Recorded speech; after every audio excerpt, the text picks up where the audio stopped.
PR Public Republic.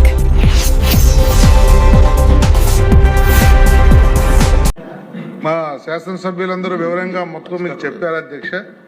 ప్రభుత్వ పరంగా ఒక నిర్ణయం తీసుకున్నప్పటికీ గౌరవ ముఖ్యమంత్రి చంద్రబాబు నాయుడు గారు అక్కడ ఉన్న సమస్య మీద అవగాహన ఉండబట్టి వారు గతంలో ముఖ్యమంత్రిగా ఉన్నప్పుడు 578 జీవో తెచ్చారు, చాలామంది రెగ్యులేట్ చేసుకున్నారు. అప్పటి కాంగ్రెస్ ప్రతిపక్షంలో ఉన్న కాంగ్రెస్ ప్రజల్ని తప్పుదోవ పట్టించి డబ్బులు కట్టక్కర్లేదు మేము వస్తే అని చెప్పగానే కొంతమంది అత్యాశకు పోయి రెగ్యులర్ చేసుకోలేకపోయినతో సమస్య మళ్ళీ మొదటికి వచ్చింది అధ్యక్ష. తర్వాత మళ్ళీ చంద్రబాబు నాయుడు గారు 14లో ముఖ్యమంత్రి అయినప్పుడు ఈ సమస్య మళ్ళీ ప్రజలు ఎంతో ఆశతో ఎదురు చూశారు అధ్యక్ష. కోర్టులో ఉండటం వల్ల కొంత లేట్ అయింది. ఇప్పుడైతే ఒక నిర్ణయం తీసుకుంది అధ్యక్ష ప్రభుత్వం, రెగ్యులర్ చేయాలని.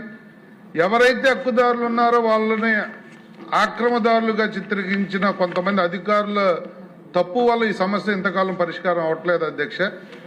ఇదైతే వాళ్ళందరూ హక్కుదారులు అయినప్పటికీ కూడా ఇంకా హక్కుదారులు అని చెప్పి ఫైట్ చేస్తూ ఉంటే ఈ సమస్య ఎప్పటికీ తీరదని చెప్పి ముఖ్యమంత్రి గారు పెద్ద మనసుతో దేవస్థానానికి భూమినిచ్చి మరీ పరిష్కరించే దిశగా ఆయన నిర్ణయం తీసుకున్నప్పటికీ కూడా ఇప్పటికీ కూడా అధికారులు కోర్టుకి ఇవ్వాల్సిన డాక్యుమెంట్ ఇవ్వకపోవటం వల్ల కానీ, ఎవరైతే అడ్వకేట్ జనరల్ మన వాళ్ళు కరెక్ట్గా దాన్ని ప్రొడ్యూస్ చేయలేకపోవటం వల్ల కానీ లేట్ అవుతుంది అధ్యక్ష.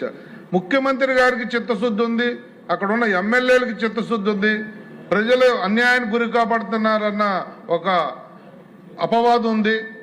మరి అధికారులు ఈ కోర్టుల్లో దీన్ని స్పీడప్ చేయకపోతే మాత్రం గౌరవ ముఖ్యమంత్రి గారు ఎంతో ఆలోచనతో చేసిన కార్యక్రమం కూడా మాటపడే కార్యక్రమం అయిపోతుంది అధ్యక్ష.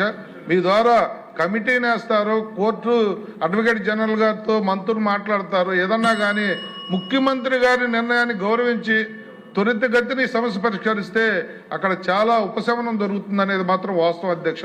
ధన్యవాదాలు అధ్యక్ష.